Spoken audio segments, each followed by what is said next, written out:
For those who are preparing for retirement in the Philippines and seeking for effective ways to plan for it, today's discussion will shed light on the matter with the help of our expert registered financial planner, Randall Chongson.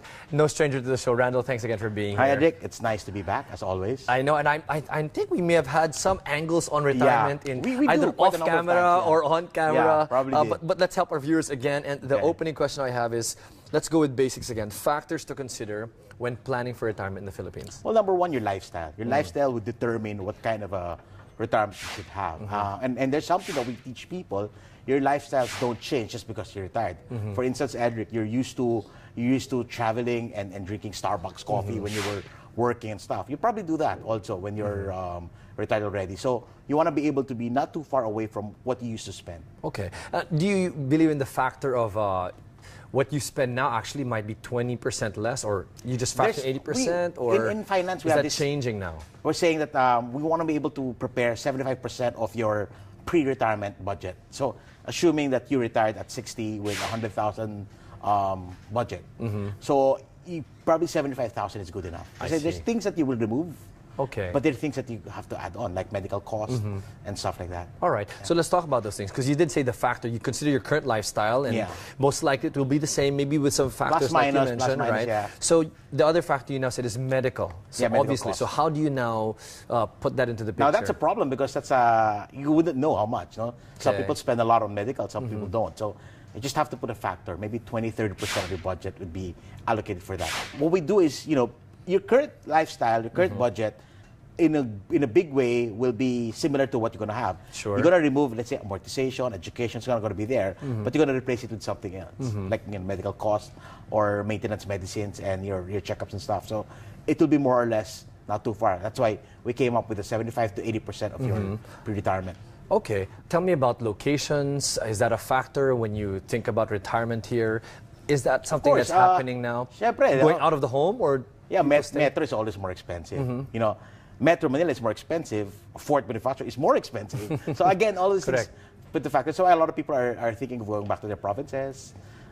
So you see, one of the most Googled places to retire is the Philippines. No? So they're looking for certain areas that are not too expensive, still beautiful. No? That's why you see certain areas like Dumaguete or parts of Cebu and Davao that people would like to stay there. Because Metro is more expensive. So that's a factor. Where you are, of course, the kind of lifestyle that you want to maintain. Or you want a big house, or you want to stay in a condo, but your condo is right in front of a shopping district. So again, there's certain costs that are going to be part of it. what about travel?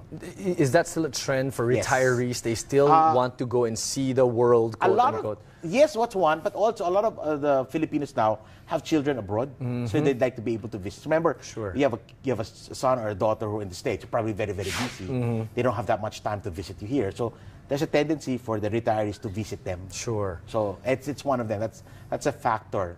A lot of these modern Filipinos, they have a kid in the US, a kid in Europe, and a kid in somewhere in Singapore. So Correct.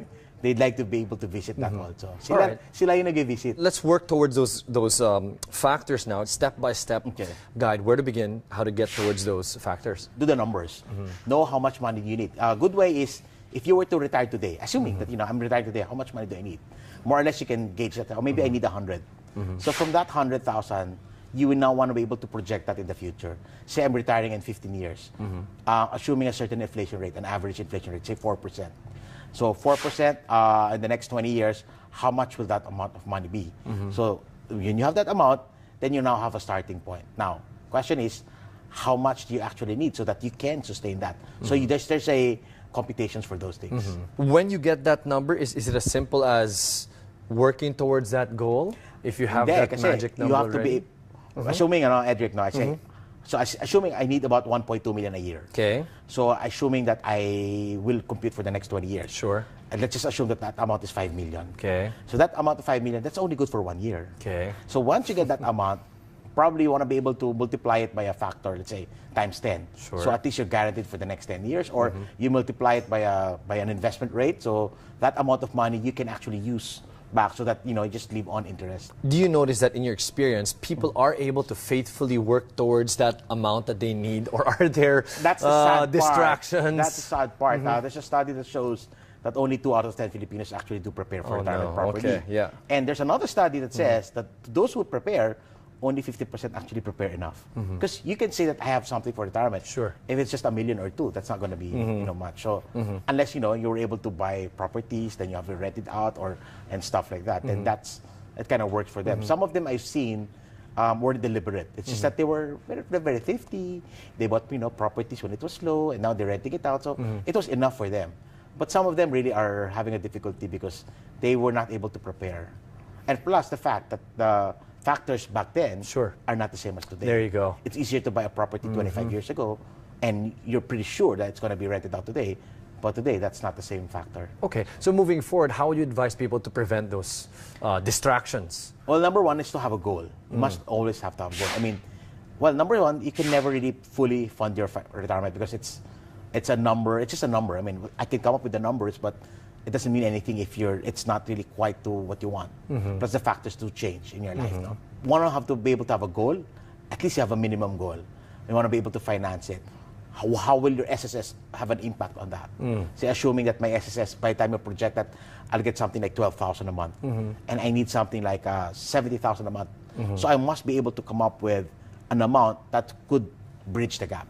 So rentals, investments, growing my money in mutual funds. Do I choose to, have a passive income back then, or do you still want to have an active income, or they just want to get cash and just stretch it? Some people do that. I mean, everything is in cash. I just stretch it for as long as I can live. So it depends on your preferences. Okay. Does it help also to inflate your projection rather than deflate? We normally encourage some form of inflation at that point. The number now, that becomes relative, because right now our inflation numbers are really, really low. Yes. I mean, it's less than 1%. But don't use that, because that's just for today. Correct. That doesn't mean it's going to be like that. Correct.